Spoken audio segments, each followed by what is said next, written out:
So if you try to look up the origin of the calendar, chances are you're going to find that it's based on the Roman calendar, which is true, but that's not the full truth. But before we get into the calendar, we need to get into the month. The earliest record of a calendar dates back to the Sumerians in 2 to 3000 BC. The Sumerian calendar was initially based on the phases of the moon. The moon completes a cycle of its phases in about 29 and a half days, which is why every month is around 30 days. The word month comes from the word moon, and the word moon stems from a Proto-Germanic root, me, meaning to measure. And what they measured was time. The Sumerians developed a lunisolar calendar between the 2nd and 3rd millennium BC. It consisted of 12 months, each 30 days, totaling to 360 days a year. The 360 days a year meant that the calendar was noticeably out of sync with the seasons after just a few years, leading to the first known implementation of a leap year. The Sumerians started to add an extra month to their calendar every 4 years, which ended up overcorrecting the calendar, but eventually the Sumerians would just end up inserting a leap month when needed, based on solstices and equinoxes, a practice the Babylonians would later adopt. The Egyptians initially started with a lunar calendar too, but there's a very specific reason the Egyptians adopted a solar calendar. The Nile River is a very important body of water to the Egyptians. It was a means of transportation and agriculture and played a very significant role in their culture and religion as well. Every year the Nile River would flood, and the Egyptians discovered that the flooding of the Nile was predictable. And once they could predict the flood, it made agriculture along the Nile much easier.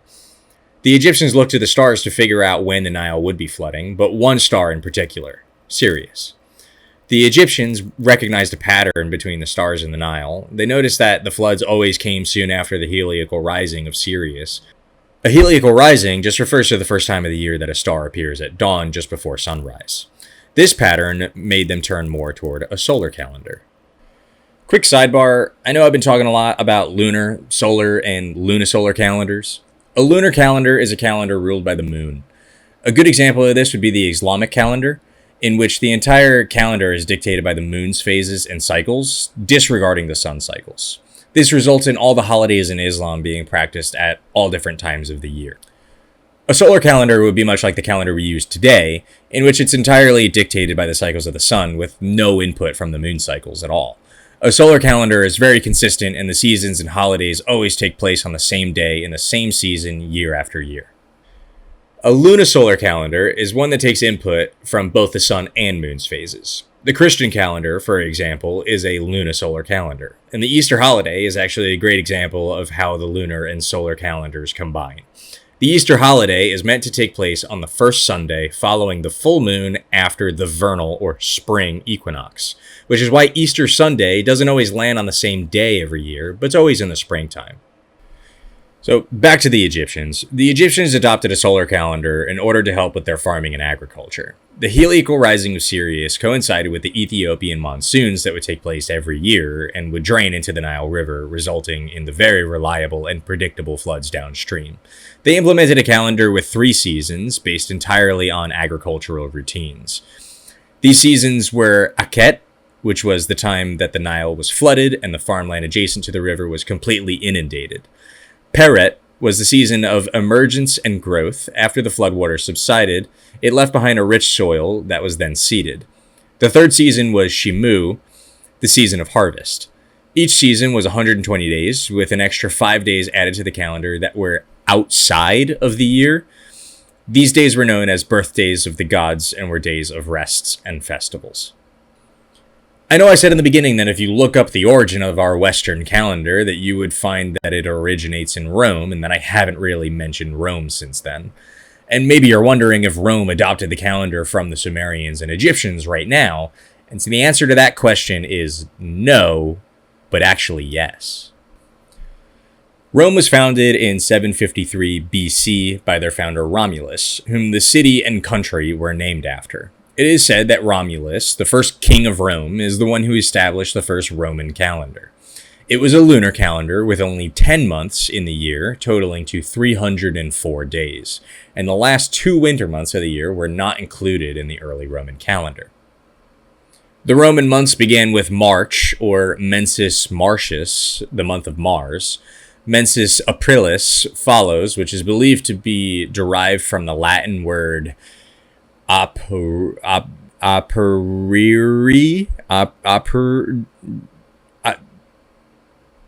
Apriri, meaning to open, referring to the budding flowers of April.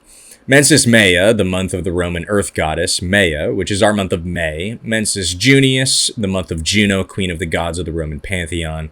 The months that followed were numbered. Mensis Quintilis, or 5th month. Mensis Sextilis, 6th month. Mensis September, 7th month. Mensis October, 8th month. Mensis November, 9th month. And Mensis December, 10th month. Now, you probably noticed, though, that December is not the 10th month in our calendar, but it's the 12th. And that the other familiar calendar months we use are also shifted and no longer correspond to the months that they're named after. That's because the king that came to power after Romulus was King Numa Pompilius. He added 2 extra months to the calendar to take up the extra days Romulus's calendar left out. He added Mensis Janus, the month of Janus, god of beginnings and transitions, which would become January, and he added Mensis Februarius, month of Februa, which is named after the instruments and rituals used to purify the city and promote health and fertility during the Lupercalia festival that was held on February 15th every year. King Numa added these months to the beginning of the calendar, shifting all the other months by 2, and just kept the original names of the months, which is why September, October, November, and December no longer correspond to the numbers of their roots. There was also an intercalary month known as Intercalaris Mensis, that was theoretically added every 2 years, like a leap year, but it was kind of abused by politicians and was sometimes not implemented or implemented when it shouldn't have been for political reasons, like wanting to stay in power another month. And for a while, the Roman calendar would stay mostly unchanged until the one and only Julius Caesar comes to power in 46 BC. Julius Caesar ordered a calendar reform, and in the group of scholars who would take on this task of reforming the Roman calendar was the astronomer Sysigenes from Alexandria, Egypt.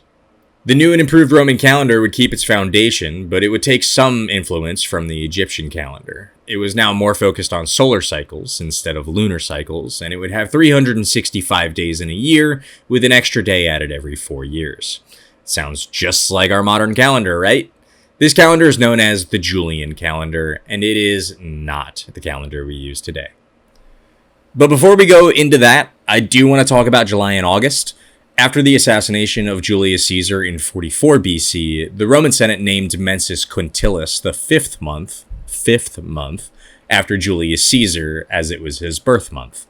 Before Caesar's death, he had written in his will that he would adopt his great-nephew, Gaius Octavius, or Octavian, and Octavian would win the civil war that followed the power vacuum of Julius Caesar's death and rule Rome as its first emperor. He would earn the title of Augustus, or Revered One, and would eventually rename the 6th month, Mensis Sextilis, to August after himself. There are some rumors around whether or not he chose that month to rename because it was one of the longest, or that he even took days from the month of February to make his month longer. But that isn't true. He chose that month because that was the month of many of his great military triumphs, to include his conquest of Egypt, and he didn't steal any days from February because it was already a month with 31 days. But anyway, that's the story of July and August. As I was saying, when Julius Caesar reformed the calendar, he implemented a leap year every 4 years to keep the calendar in sync with the solar cycles and seasons. But this was not implemented correctly. The Roman pontifices, the people in charge of keeping the calendar, misinterpreted this reform and implemented leap years on every 3rd year instead of every 4th year. Augustus recognized this error, suspending leap years for some time to allow the calendar to sync up again, and re-implementing the leap year every 4 years as intended. The problem with the Julian calendar is that a year is not exactly 365 and a quarter days long, so the day added every 4 years actually overcorrects the calendar very slightly, by like 10 minutes a year. But this slight error would begin to rear its head over the course of over 1,000 years. Now, by 1582 AD, the problem with the Julian calendar had begun to really make itself known. And do you remember what I said before about Easter? Easter's supposed to take place on the first Sunday following the full moon after the vernal equinox. And the vernal equinox on the Julian calendar was permanently marked as March 21st. But the problem was that after 1500 years, March 21st no longer coincided with the vernal equinox, which meant that the Catholic Church was celebrating one of their most sacred holidays on the wrong day. All thanks to a very small and seemingly insignificant rounding error over 1500 years prior. Pope Gregory XIII decided this had to be corrected and reformed the calendar again. He would keep the leap year every 4 years, but would skip a leap year every 100 years, unless the year was evenly divisible by 400. For example, the year 1900 did not have a leap day inserted into the calendar, but the year 2000 did have a leap day because 2000 is evenly divisible by 400.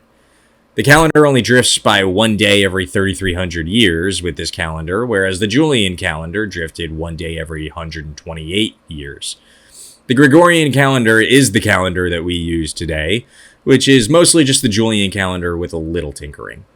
So yeah, our calendar does come from the Romans, but history is a lot more convoluted and complex than that. You always have to remember that people all around the world were constantly trading, migrating, and at war with each other, and that cultures are constantly evolving and mixing together and adopting traditions from one another. I think the thing most fascinating to me about the calendar is that it still is and always has been based in astronomy. Whether your calendar is based on lunar phases, solstices and equinoxes, or heliacal risings of stars, what it all comes down to is our ancient obsession with astronomy. It's something that's just so ingrained in our lives that it's often overlooked and unnoticed. And if you'd like to hear more about how we as a species have been influenced and molded by the stars and skies, please like, subscribe, share, and leave a comment below. Thank you for watching.